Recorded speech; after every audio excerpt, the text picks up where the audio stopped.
Hello and welcome to the Martial Perspective. Today's guest, I will have Grandmaster Mike Andrus. I said that correctly, correct? Yes, that's correct. Mike Andrus. Yes, thank you, Mike sir. Mike Andrus from Florida.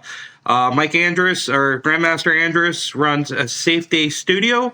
He's a Shodan Soki, ninth Dan in Hunhabdo, correct? Honhabdo. Yes, close enough. Hunhabdo, and that's Wado Shinzinki Kukusai. Wado Shinzen Kokusai. I got you. I'm trying. Yeah, that's great. Grandmaster Andrus also runs Safe Day Services. He's the founder and president. It's Licensed Security Officer Training Academy for personal protection, and he works with all sorts of government agencies and all kinds of secret agent man stuff. So he's also the international technical director at ASD Wasca International Pescara. That's in Pescara, Italy, which I don't know what that is. Yes, that's the World Academy of Sport. So it's the largest sporting organization in the world based in Italy. TOCSEN, they call it. So CSEN, it's part of the International Olympic Committee. Wow. And so I'm very honored that the first year that I was invited to go teach there as a presenter was 2016, and I've gone back every year. And then a few years ago, they made me their international technical director. And this past year, as the international president of the National Karate Jiu-Jitsu Federation, we signed a reciprocity in May of 2025. So we're just excited about that. So it's a nice union now, and I've been training with them a long time. And that is my very good friend Shihan Alfredo Torella is responsible for that. Great friend and one of the best martial artists on the planet. Amazing. So you've been studying karate for over 50 some years, correct, sir? Yes, my first lesson was at Tracy's Karate in Feasterville, Pennsylvania with my dad. And Wow. I know you're going to ask me the questions, but it's so funny. Sometimes I do seminars, and I just did one. You have 50 people and you say, who was bullied?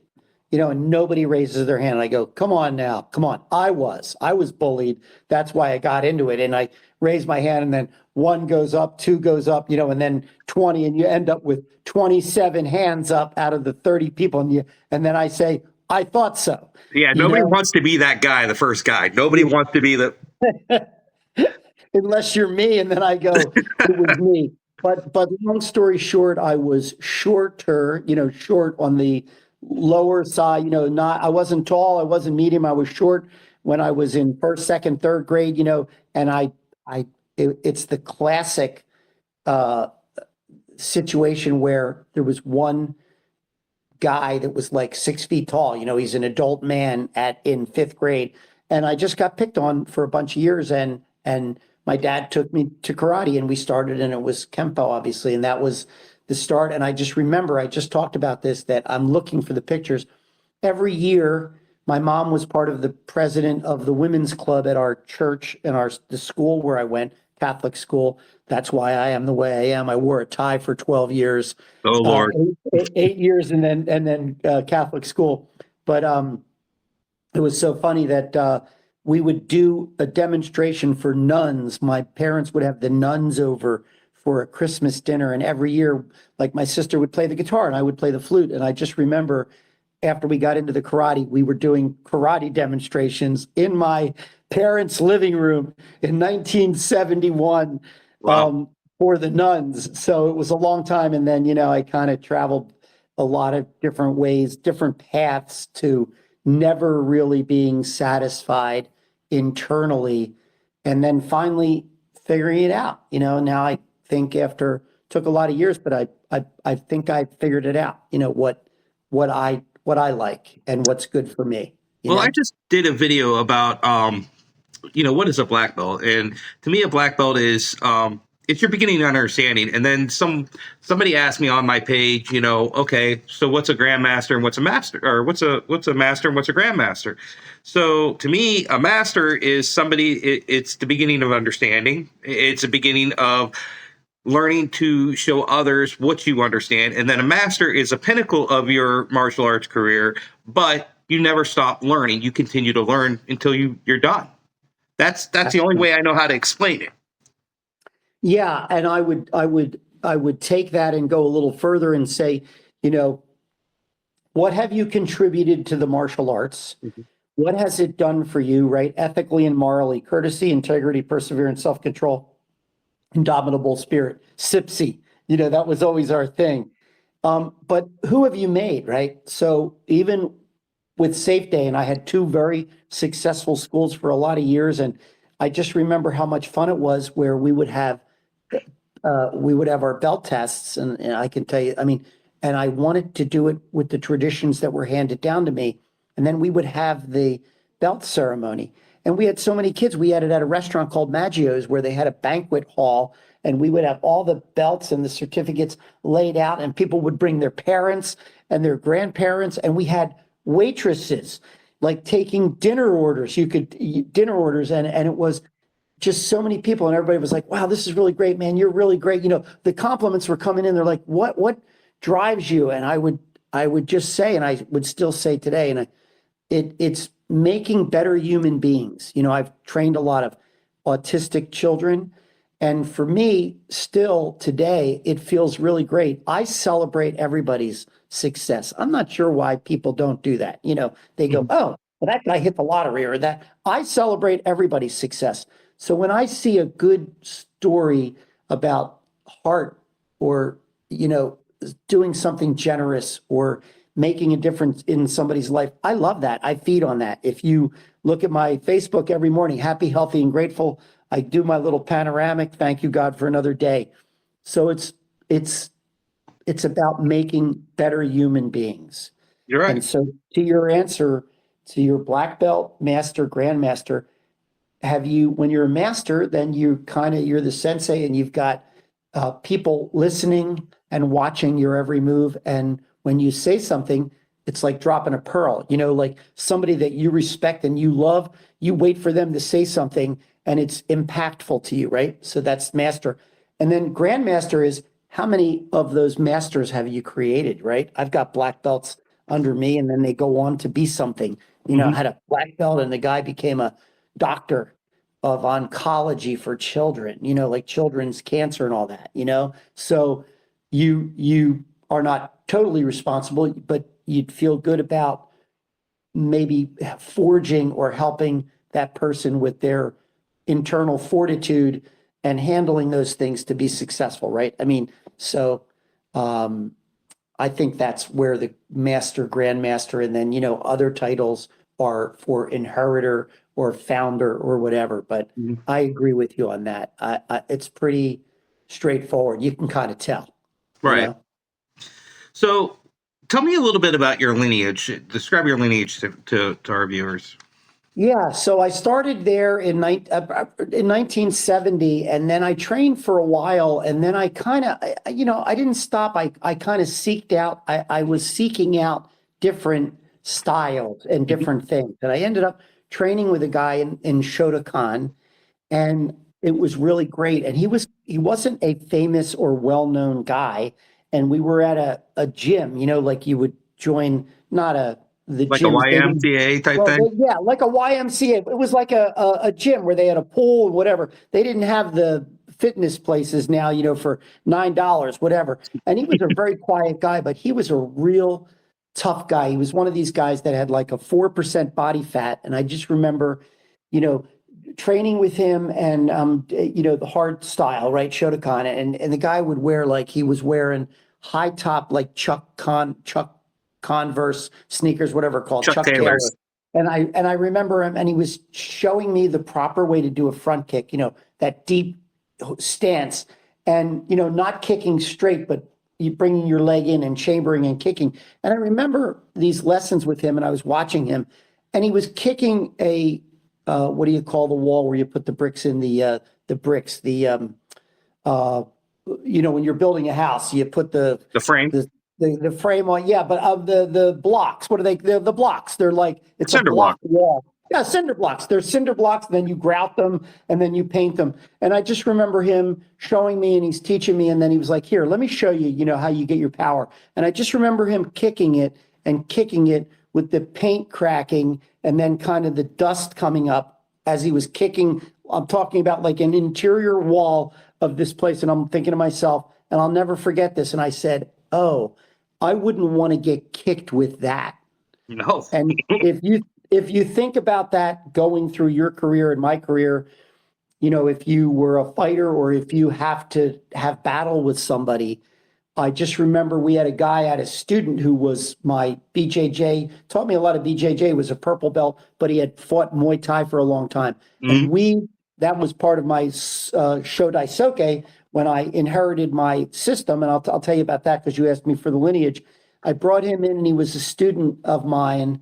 But then really I became a student of his, in BJJ. And then I got in and trained under Pedro Sauer, a guy under Pedro Sauer and a different guy. And then now I have a different BJJ, a lot of really good guys. And I just remember when we had the pads out and this guy was a Muay Thai. And think about it. We're talking about like 25 years ago, 20 years ago. And somebody would come into your dojo, and we're not talking about like a side kick, a chambered side kick. We're talking about a full-on Muay Thai kick that's snapping that pad, and everybody that's about to have a kicking, like a sparring class, and you're looking going, I don't want that guy to kick me in. He will break my leg off, one of those things, Right. So I was always intrigued with people that had a special skill set that was different. So trained with him for a while. And then a few years back, a lot of years back, I was at a tournament and in New Jersey, and I had my students there, and so my style's Hon Hab Do, and Hon Hab Do is it's a reality-based system. I ended up naming that, but Hon Hab Do in Korean means blending of the arts. So not to be funny about it, but this was before MMA. So what is blending of the arts?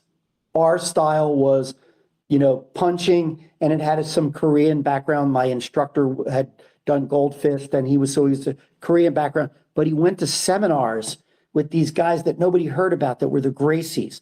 So we've got this ground game going on before anybody else and all that. And so we had a very well-rounded stand-up, chokes, strikes, ridge hands, elbow, a little bit elbow, but you know what I'm saying? So you had that Korean influence, then you had the grappling influence. And if you remember even grappling early on, they didn't really know 27 different chokes. They were more like NCAA wrestlers. And I still today, as an old guy, I'll be 65, I'll go somewhere new and I'll lay on my back and go, come on. And they're like, to an NCAA wrestler, and they're like, wait a minute, you're where I need to get you already. And I'm like, I know, come on down and play. I'm on my back, So it was a very interesting combination of skill sets that we had started with. So long story short, my Hon Hab Do, the forms were way different than Tang Sudo or anything else where you've got all of these circles, the big circles, or any four-wall blocking, outside, inside. No. We're talking about an outside block that gets that hand off your shoulder and then a straight punch. These are fighting forms. Mhm. So what do you think happens when I take my guys, and they're great, to a tournament where they're doing a kumite, we're blowing everybody else out. But when we're doing forms, very low scores. Why? Because the judges are like, what's that? Right. That's not Seizan. That's not Heian 1. That's not Heian 2. So they were fighting forms, right? 5 fighting forms. And then I ended up throwing in Heian 1 and Heian 2 and Seizan, whatever. So I had a guy that I met, a person at the tournament, and he said, whose kids are they? And I said, oh, they're mine. It's like, they're mine. Like, they're not doing too good because nobody understands it because we're combat, we're tactical, and everybody else. And he said, oh, great. And we exchanged numbers and names. And long story short, he said, hey, can I come visit your dojo? And I said, sure. So he came, had his dobak folded up with hanging with on his belt, right? The correct way to travel with it. Had hanging on his obi, had his obi there with the dobak on there, and he was carrying that, and he came in and I had no idea what was going on. I really didn't. And he's a wonderful man and has taught me a lot. And so came to my dojo. It was on County Line Road, and he said to me, "Great, thanks for having me." And I'm by myself. I had just taught class, and he's like, "Yeah, let me get changed." So he gets changed. He's got his white gi on with his black belt, just no stripes, nothing. It's like all worn out. And he's like, "So, show me your favorite move." And I was like, oh, show me your favorite move, and I'm thinking to myself, because I'm goofy anyway, I got like 30 of them. And I start showing him this and that. And we just, by natural enjoyment, started to play with all this different stuff. And that night, he said, "I'm hungry." I said, "Oh, well, I'll take you out to dinner. I'll take you out." So we went to, sure enough, Maggio's, funny story. And he ordered spaghetti and meatballs, and we're talking about all this stuff, getting to know each other. And he finished the spaghetti and meatballs, like this big platter, and I'm finishing my stuff. And then waitress comes over and he goes, "I'll have another one." And she's like, "Another diet soda?" And he's like, "No, I'll have another spaghetti and meatballs." And anyway, he said to me, "Hey, do you want to become a student of mine?" And he said, "I haven't brought on an adult student in 14 years. Do you want to be an adult student of mine?" I said, "Yes, I do." And I did. Grandmaster Alan Chung. And he's like, I think a year younger than me, or, we're the same age. And I've learned so much from him over the years. And he's really great. He taught me a lot. And I don't know, but he knows more forms than anybody I've ever seen in my life. And he's just a wonderful man. I haven't talked to him in a long time, but I mean, I have such respect for him. He taught me a lot of stuff, took me through some grading from first dan, second, that. And then I got, when I started the schools, then I got involved in Sanukus and had Professor Safala was my instructor, and met all the Sanukus warriors. And while that was all going on, I met John Hawk and under the Wado Shinsenkai. And so was ranked under Grandmaster Alan Chung until continuing on, I got a different rank from John. And then, it's one of those things where you could get a first, second, third, fourth here, and then you're at fourth, fifth, and sixth. Why are you going to go back and get a third over here when you're at sixth over here? You get to choose, right? I just didn't find it where I needed to have a resume that said, I have a fifth in this, I have a seventh in this, I have a fourth in that. If that's your lineage and that's your history, that's great. But for me, I've stuck with Soke Hawk, who's been wonderful with me, and over the years have progressed. And I give all the glory, to God. But boy, I've had such awesome instruction. So I think I'm just a product of when I teach. Like I said, if you've seen me or I share some stuff, I'm just a product of all these wonderful people before me. And it's kind of cool when somebody goes, "What was that?" I think it's just that I looked at something, maybe nothing special. This is just the world according to me. I saw a technique and I liked it so much because I know it worked. And then I took it and then I dialed it in. And that's all I can tell you. I can't talk for anybody else. They go, "Well, that's a Nikio Sankai." Hey, listen, I did it 7,000 times for 5 years and I didn't like this and I wanted to make this smaller. So I did, a small circle. So to answer your question, when I took over, was the inheritor of Hon Hab Do, I added American boxing and Muay Thai from my student. I added Brazilian Jiu-Jitsu. That's why it's in my logo. I added small circle. I added Sanukus. So all of a sudden I got these and edged weapons. So now I got like 12 different, I call them 12 different things on my tool belt. I've got a grenade. Now I have a hacksaw. I have a samurai sword, whatever. I have all these tools on my belt. And so the Shodai Soke inheritor founder was given to me, appointed to me, where I inherited a style, but then I added all these things and created my own. And I didn't say, "Hey, mine's better than anybody else." I'm just doing me. No, you have a And lot of people say that, and I think you basically answered my very next question. Do you think it's practical to learn more than one martial art, and why? And I think you actually explained it perfectly. You practice and you learn what you like, what works for you, what's practical in real world situations. Karate and Taekwondo and Muay Thai, it's not meant to be a dance.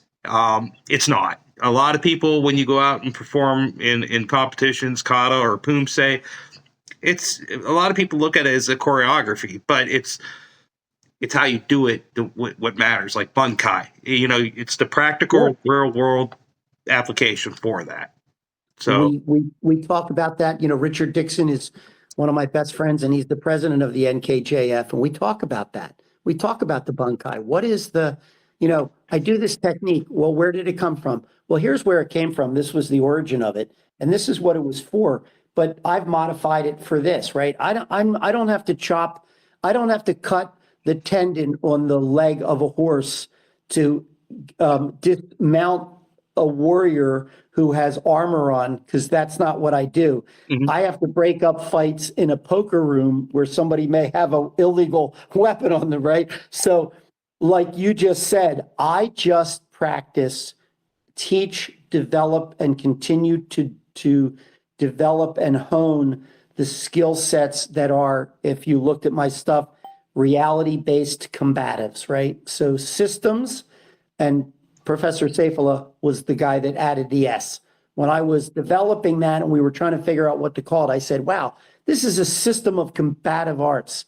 And he's like, no, Mike, Mr. Usmagus, my nickname in Sanukas. He said, no, Mike, you have systems of combative arts. And I went, all right, is that legal? Kidding around. Right. He's like, well, you do.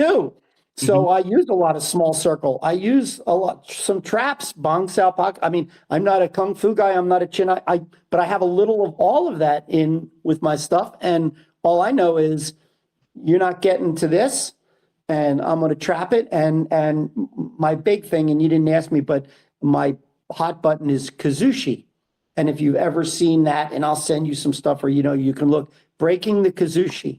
I don't know if I'm alone on a desert island, but when I do my seminars, and if people see this, they'll tell you when I'm at the seminar and I'm breaking your Kazushi and shutting your spinal cord off and your knees don't work anymore, you're not kicking me, you're not running. I'm pushing your Kazushi straight down. So I'm not throwing, you and I talked about it previous to the recording. I'm not throwing you away. I train just that there is no round two. If I give you round two, I screwed up and I may lose against you. You and I are squaring off. You're a big dude. I'm not that big, but I'm fairly skilled, whatever. Bam, and I get a good shot in and you go down and I don't finish you and I back up and go into some fancy thing and you get up. You could draw on me, you could draw on me, you could box why would you do that in a reality-based combatives system, which is what Hone Habdo is, my style as the Shodai Soke. We don't train for throwing somebody away. So there isn't a technique in the curriculum that says I'm going to do an outside major sweep in Osotogari and then release you. Mm-mm.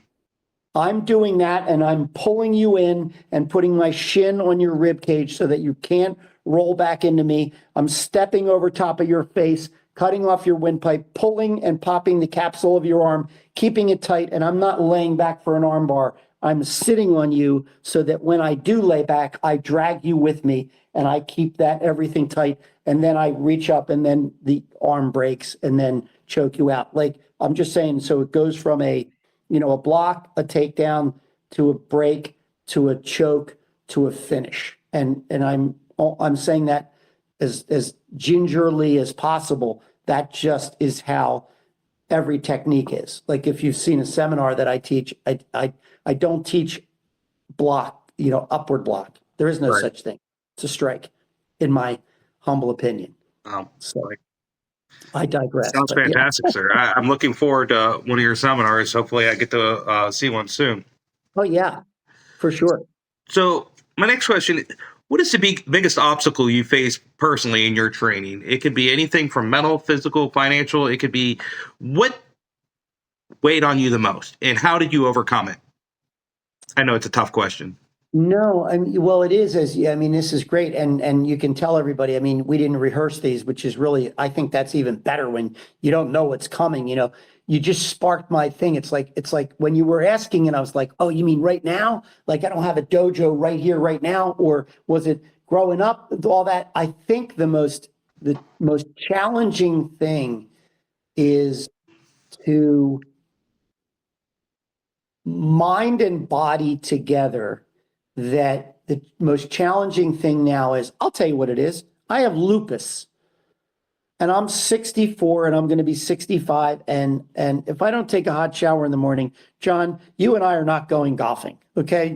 Just, Right. So I think the hardest thing for me and the most challenging thing, but maybe the most rewarding is keeping your mental and physical together, right? It's all mental. And you know this, if you're in a real situation, you're in a fight, and your body gives you, we talk about this all the time, Rich, failure is not an option. No. So for me, I'm going to go up in a puff of smoke somewhere. I'm going to implode. I think the toughest thing for me is that it changes when you're young. And I just remember, any of my friends remember me I used to feel bulletproof, literally. I'm not talking about the Molly vest. I'm talking about wherever I was, man. You bring it, bring it. And I'm, by the way, a lovely side note. I've been in a few exchanges here and there. I have all of my teeth, and people are like, "You have all your original teeth?" I'm like, "Yeah, they're all cracked, but I still have them." So I think it's maintaining your healthy body along with your mind, whatever comes around. I've had Legionnaire's disease that I got in Italy and almost died, So I think it's just keeping up with that. Or when you originally asked it, I'm like, oh, location, or how do I get there? It's not really financial. You could have $5 and I see guys out on the beach in the rain in their shorts and they're just doing their katas and they're doing their thing. So I think you can do it anywhere.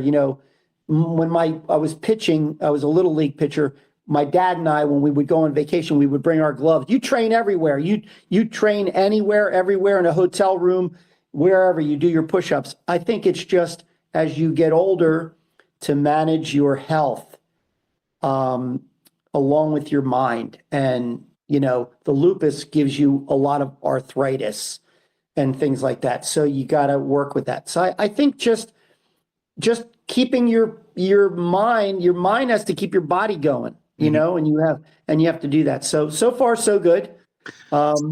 Yeah. So hope that answered it. I love this question because everybody's answer is different. I just interviewed somebody earlier today, and their answer was fear. They had to overcome fear. And I think we all have some sort of fear that we have to overcome. I mean, he was, when he got into fighting and competition fighting, the rules were a little bit different back then. There was a lot more people getting knocked out and bones broken and everything. And he had a fear of being knocked out on the mat. So he had to overcome that fear. And that fear led to other things in his life that he had to overcome too. So I love this question because it's never the same answer. And so I thank you for that. Yeah. Do you think the sport aspect of karate or taekwondo or anything is hindering or helping the sport? Because I know there's sport karate, there's traditional karate, there's sport taekwondo, there's traditional taekwondo. What's your opinion on that? Wow. Well, not to digress, but I'll give you an example of what's interesting. So you said, I think that it's a good exercise. I think it's a good exercise, right? So if you're in something and you're picking up, if you've never played pickleball, which I have not, I'm just using a silly example, right? But you hear that it's popular now, and I remember I was at a restaurant and they have international tournaments, and these people have $500 rackets, and they're getting sponsored by Nike, whatever. But I'm just saying, so if you were a pickleball guy, I used to be a racquetball guy, years ago, and you go, yeah, man, I'm really good. How do you know? How do you know? You got to play somebody else. You think you're the best, you got to play the other guy that's the best. Oh, you got to get through 37 people that are ranked 36, 35. So do I think it's good? Yes. I think the tournament aspect of just fighting, the kumite aspect is great. I think it helps get over the fear. You know the old saying, I forget who it was, Mike Tyson? Yeah, everything is good until you get punched in the face. And so if you are not a reality-based person and you are into the jazzercise exercise part of this, then you don't need to overcome that because you're in your little bubble and you're fine. But where is a better place to get smashed in the face rather at a tournament? And then once you do it a couple times, you may enjoy it, or you may not be, you get over that, right? And then when you get onto the real street, tell you situations years ago in a bar, and something that I'm bouncing, and then it's a mistaken identity. Guy spits and he pulls a mace out of his trunk and it's got a ball with the razor blades. That's when you are in the real deal, that Mhm. you don't have the opportunity to go, oh, pause for a second. Can you explain why you're doing that? You know what I mean? Right. So I think the competition aspect is good. It gets you a level set of where you really are versus where you think you are. And then the second level of that is what's very interesting, and I just saw it. You see video of people doing forms, whatever. And you immediately go to or I do, and if I'm looking at it, you're judging it, right? Is this person good? And if it's a Shotokan form and they're just turning, turning, turning, they might be special needs. They might be just, I look at the belt. If a person has a green belt on and they're doing the form, it's a different assessment. If they have a blue belt on, it's a different assessment.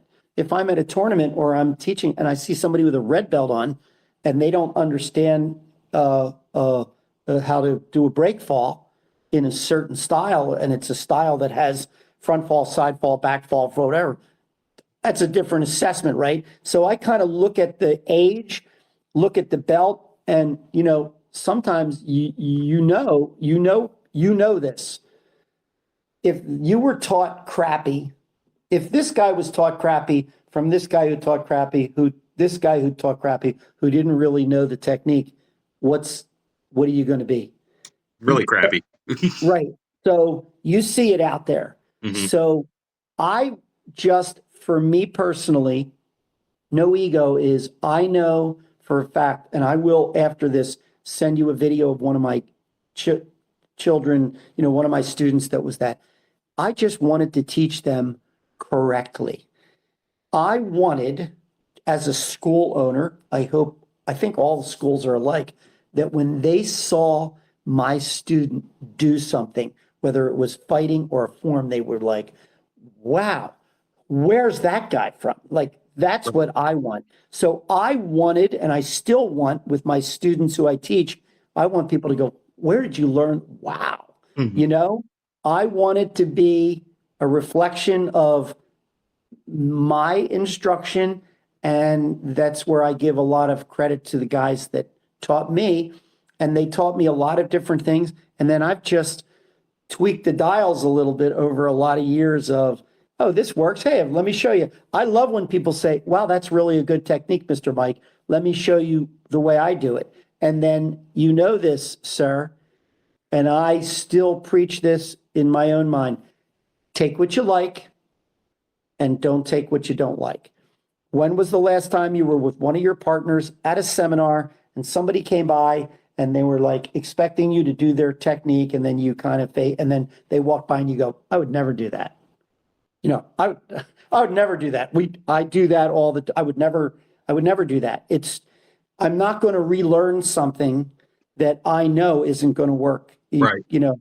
So I don't know if that was a good answer or not, but I think that's No, what, that was a yeah, good answer. You know what? yeah, Every answer is a good answer because it's your opinion and that's what you believe in. So yeah. I'm blessed to have you on the show. Thanks.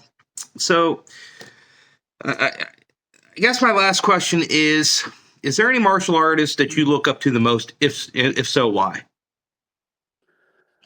One martial Wow. artist. Be Well, anybody. I don't know if I could say one, but I will tell you that the guys that I really look up to who have forged me were Grandmaster Alan Chung and Professor Safala, and I did some small circle with some people and jujitsu. Little Tony Pazensky is one of the best, and I trained under some different guys, but I have a lot of, and I'm going to be 65, so I can just tell you this. Back in the when I was watching, you watch ABC Sports and you see Joe Corley, and those guys that whatever. And then, PKA, and you're watching these guys fight. And, I'm like 9, and they're 19 or, whatever they are. And then Superfoot. 30. Yeah, well, Bill Super, yeah. And in fact, Bill Superfoot Wallace is a good friend of mine. I just trained I with him this past weekend. Yeah. So you trained with him, and I'll tell you this quick story. A couple of years, and I mean, I see him wherever we go. I'm in the Fort Lauderdale airport or wherever I was, and it's like 5 o'clock in the morning, and I'm getting on this red eye, whatever, and he's sitting there by himself, and I look at him like, Bill, what are you doing here? He goes, what are you doing here? I'm teaching I'm going to go teach a seminar. What are you doing here? And I said, I'm going to go teach a seminar. I'm getting my coffee. So we were like the only two guys in the Fort Lauderdale airport. He was like just coming and I was just going, but he's wonderful. Oh, I am funny as hell. I am a Sanukis warrior, so just very humble. There's so many skilled, badass Sanukis warriors like Safala and all the people, and we have Professor Zaheli Anderson is our regional director now in California, but I give a lot of credit to the Sanukis to going up through the Sanukis system and just learning what I know, a little piece of it. Just wonderful. Dr. Moses Powell, right? The founder. So just look at John Hawk, my idol. A lot of these guys. Joe Lewis was, when I say a friend of mine, I didn't go to the bar with him, but I remember him coming to a tournament and he saw me in New Jersey. And then I kind of interviewed him and had a talk with him when MMA was just starting to come out. We were at Atlantic City at the Friday night fights and all that. So Joe Lewis was a great guy. And, of course he's BFF with Bill, and just a lot of those guys were before me. They were the pioneers, the fighters. I just give them so much credit. They're such badasses, and they're legends. I'm just happy to know them and pick up some good stuff from them. And I have my own journey of the reality-based stuff that I'm sharing with everyone, that's keeping me alive. Right. So Yeah. a big reason why I do what I do is because I think it's great to talk to the Bill Wallaces, which he's going to be on my show, and the Grandmaster Billy Blanks, who's also going to be on my show. It's Yeah. great to talk to them, but everybody really knows their backstory. I want to know their opinions, but to talk to people like you and talk to people like Grandmaster AJ Perry, to Grandmaster Chuck Mersta, Grandmaster Sam Naples, the guys that are teaching and owning schools and influencing children and building them up to become something and to get more confidence. To me, those are the superheroes. The Bill Wallaces and the Grandmaster Blanks, those guys influence these guys to get into martial arts, and now these guys are spreading their wisdom. So to me, each interview is important because I think everybody has a story. I think every story is important, and every story can influence and inspire somebody to get into martial arts or to do something like that. That's why I do what I do. Yeah. And by the way, Billy Blank's a good friend of mine. I did security for him when he did a big one of his workshops at Philly Fit in Bucks County, Pennsylvania. We were the security company working for Philly Fit with Jamie Appenzeller, and Billy Blanks was there. It had been the first time I ever met him, and we did security for him. And I think his sister was there, and he had Billy wear, and it was really great. And then I've seen him and got Billy inducted. Got inducted in something with him a few years later with Cynthia Rothrock, at her event a couple of years later, like in 2010 or 8, whatever. But Mhm. but I've known him for a long time. Great guy, Tybo, and he is a fabulous martial artist in his own right, for sure. You know, Still works out in his garage, and that's what caught my eye about him. I knew about the Taibo thing, but he's still teaching karate. Multimillionaire teaching karate in his garage, or Taekwondo in his garage. yeah, That's yeah, crazy to me. yeah, yeah. Well, wait. We all have to have a mat, close to us somewhere. You know, Absolutely. in That's my living absolutely. in my living room, because I just can't not have one. So, but he's great, and I'm just blessed to be part of the whole thing. Me And too. I really am having a great time with it. And you had asked, and some other people, the questions, and we ask it on our NKJF. Um, how does it affect you? How does martial arts affect you, or how does it affect me? Courtesy, integrity, perseverance, self-control, indomitable spirit, every day, all day. I dream about it. I think about martial arts every day. I think about it when I wake up. I think about it all through the day. I see it. I relate something. I try to be a good person. I give gratitude. I try to do the right thing. Happy, healthy, grateful. I sleep on it. I do, and I train. I mean, it's everything. It's been everything to me, and it will be everything to me. It's in my DNA. And I'm just looking around, all my stuff here is like, when you walk into somebody's house, you kind of go, oh, okay. You're a karate guy. Well, who's in it. You have the chucks hanging on the doorknob, and a picture of this. And I mean, if you came here, you'd be like, what? It's and you just acquire that because it's your lifestyle, right? Right. It's your lifestyle. So I'm just blessed with it. It's not an avocation for me. It's a vocation. It's a way of life.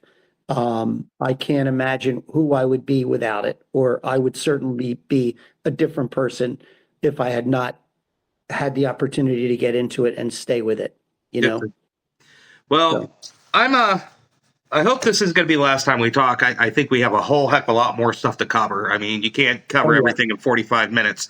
The reason I do that is because 90% of people's attention spans only about 40 minutes. So I don't want people got to it. lose track or anything like that. Sure. But the Martial Perspective podcast, me and my master, we're starting to plan a seminar series, not this summer, next summer. And if this grows to fruition, we'd love to have you come up and do it and show people what you got. I'm in. Perfect. I'm So in. Thank you. Thank you for the opportunity, sir. I really absolutely. appreciate it. And tonight was great. And it's certainly not the first time or the last time we're going to talk. We have a lot more after this. I So think we have thank a you lot in again. common. I'm very grateful. Thanks for the opportunity to share my thoughts. Thank you, sir. Thank you. Bye-bye.